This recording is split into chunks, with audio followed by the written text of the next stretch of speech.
Assalamualaikum warahmatullahi wabarakatuh. Saya Erlangga Putra Diari, NIM 12218-2011 akan mempresentasikan tugas besar saya di mata kuliah Teknologi Bangunan Bentang Lebar.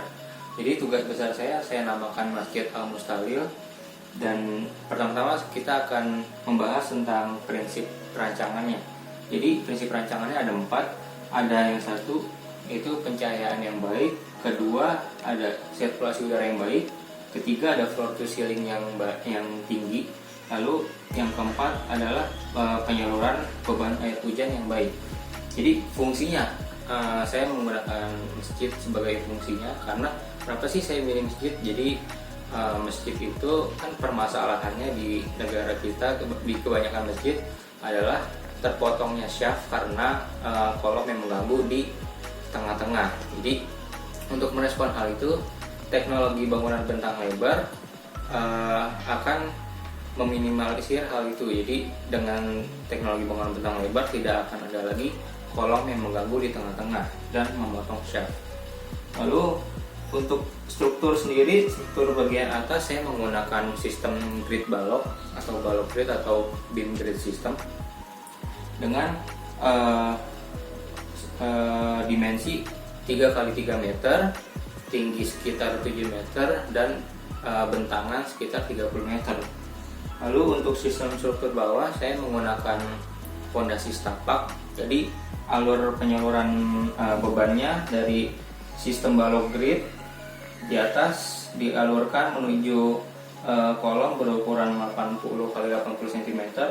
Lalu beban itu akan tersalurkan seluruhnya menuju fondasi setapak. Lalu saya mempunyai konsep blend with nature, dan metode konstruksinya saya menggunakan metode konstruksi bangunan bentang lebar satu lantai. Jadi urutannya dengan metode konstruksi itu adalah yang pertama kita melakukan pembersihan dan perataan lahan, kemudian kita melakukan persiapan fondasi, lalu ada proses pengecoran balok grid yang ada di atas, lalu ada pemasangan serubung atau kulit luar bangunan, dan ada pekerjaan lantai. Nah, di sini ada data proyek, fungsinya sendiri adalah masjid dengan luas lantai 1644 meter persegi dengan kapasitas 1665 orang. Lalu di sini kita bisa lihat detail konstruksinya. Ada kolom 80x80 cm yang saya gunakan, lalu dengan fondasi setapak, dan ada di sistem fondasi bagian atas saya menggunakan grid beam system dengan beberapa bagian yang dikosongkan untuk skylight. Lalu kita akan membahas tentang maket sederhana ini yang telah saya buat. Jadi saya membuat dua bagian, ada bagian yang terekspos strukturnya dan ada bagian yang sudah ditutupi oleh selubung atau kulit bangunan. Nah, di sini ada yang sudah terekspos strukturnya. Saya menggunakan sistem grid. Lalu sistem grid ini berdimensi 3x3 meter. Lalu di bagian yang sini saya menggunakan skylight di atap atasnya untuk pencahayaan yang baik.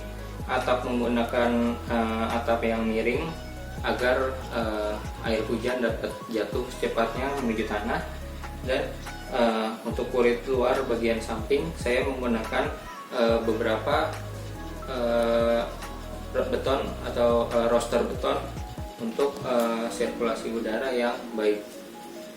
Demikian presentasi dari saya, kurang lebih mohon maaf. Assalamualaikum warahmatullahi wabarakatuh.